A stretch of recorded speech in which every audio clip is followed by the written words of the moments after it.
Good morning, good afternoon, good evening. Friends, Kevin Sir back from Personal Tutor. Standard 7th History Chapter 1 हम लोग देख रहे हैं. इस चैप्टर में हम लोगों को 700 CE that is Common Era से लेके 1750 1000 years की हिस्ट्री के बारे में इंफॉर्मेशन मिलती है. जो टॉपिक आज मैं आपको समझाने वाला हूँ that is region and empire.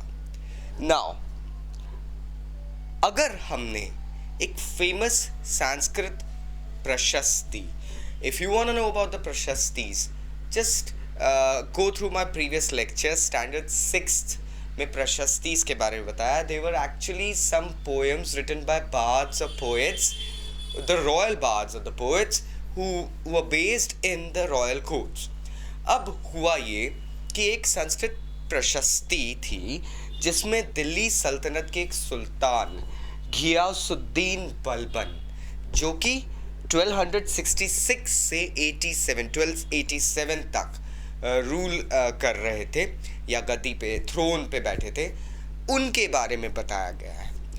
And ये डिस्क्रिप्शन जो दिया गया था, this was probably and perhaps the most vivid description given for any king.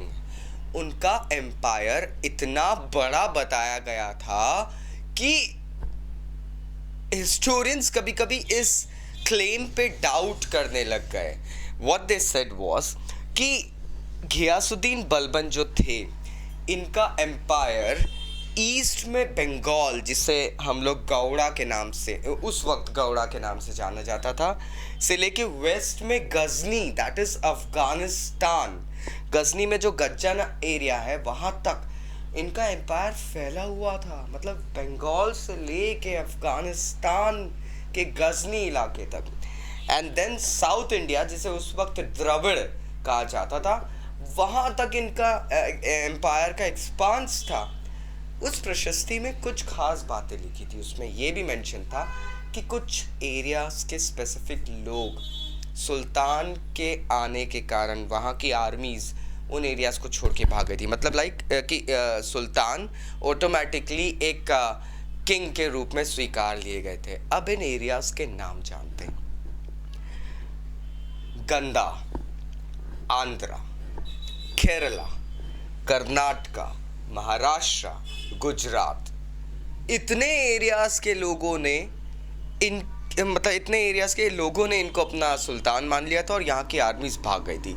अब ये थोड़ा सा हिस्टोरियंस को चकरा देता है कि how is this possible at all that one Sultan had control over this much big area. इतने बड़े एरिया पे एक कंट्रोल, एक दायित्व स्थापित करना बहुत मुश्किल बात है. क्यों? क्योंकि we are talking about the period between 700 to 1750. ये वो पीरियड था जब अलग अलग एरियाज में अलग अलग रिलीजन, अलग अलग कल्चरल डाइवर्सिटीज़, अलग अलग लैंग्वेजेस डेवलप हो रही थी. एक मशरूमिंग सी हो रही थी एम्पायर्स की. अगर आप किसी एम्पायर पे या किसी एरिया के ऊपर अपना एक रेलम बनाना चाहते हैं, अपना एक किंगडम बनाना चाहते हैं, तो आपको उस कल्चर को भी केटर करना रहेगा. Exactly the same thing was happening. यहाँ पर ये देखा गया कि अलग अलग डायनेस्टीज इस पीरियड में जो उगी थी, जो बन रही थी, they were like probably Cholas, they were Khilji, they were Mongols, Mughals and all. ये लोग जो थे, ये डायनेस्टीज जो आ रही थी, तो ये डायनेस्टीज इतने बड़े एरियाज के ऊपर अगर रूल करती थी तो इनको इन एरियाज के कल्चरल डाइवर्सिटीज और रीजनल इम्बैलेंसेस, लैंग्वेजेस को भी केटर करना पड़ता था.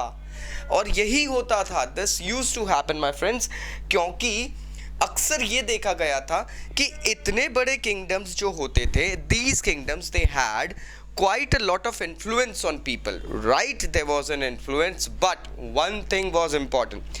Kingdom was the center of the the influence. Kingdom was center of the rule. लेकिन इनके ऊपर अलग अलग एरियाज के इन्फ्लुएंसेस हो रहे थे.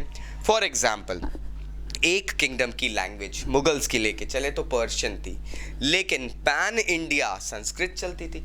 Sanskrit was not limited to a single state और अ किंगडम माय फ्रेंड्स. तो मुगल्स को भी कहीं ना कहीं संस्कृत इंक्लूड करने लगे. अब हुआ ये कि जब हिंदवी एक लैंग्वेज, अपनी हिंदी लैंग्वेज का एक अर्ली वर्जन था, हिंदवी लैंग्वेज जब पर्शियन लैंग्वेज के साथ मिली, इन दोनों के अमलगमेशन से एक थर्ड लैंग्वेज, बहुत ही खूबसूरत लैंग्वेज निकल कर आई जिसका नाम आज हम जानते हैं उर्दू. तो कुछ कल्चरल डाइवर्सिटीज और इंटीग्रेशंस होने लगे थे. ये वो पीरियड था जब अलग अलग भाषा, अलग अलग कल्चर एक साथ मिलने लग गए थे, इंटीग्रेशन होने लग गया था. And then it started to happen. एक कोइंसर्ज होने लगा था हर प्रकार के रिलीजन का, कल्चर का, और कुछ नया निकल के आने लगा था. So this was how the regions and empires affected each other. Empire को भी इन region की चीज़ों को cater करना पड़ता था, और अलग अलग regions को भी अगर empire को withheld करना है तो उनकी भी कुछ चीज़ें, कुछ principles को amalgamate करके रखना पड़ता था. I hope now you got the crux. Still अगर कोई doubt है तो नीचे comment box से comment करना मत भूलना friends. This is Kevin sir. I'm available for you. If you go ahead and text me on Insta, if you tweet, if you check me out on WhatsApp as well. Number आपको comment box में मिल जाएंगे. Thank you very much. Take care. Bye bye.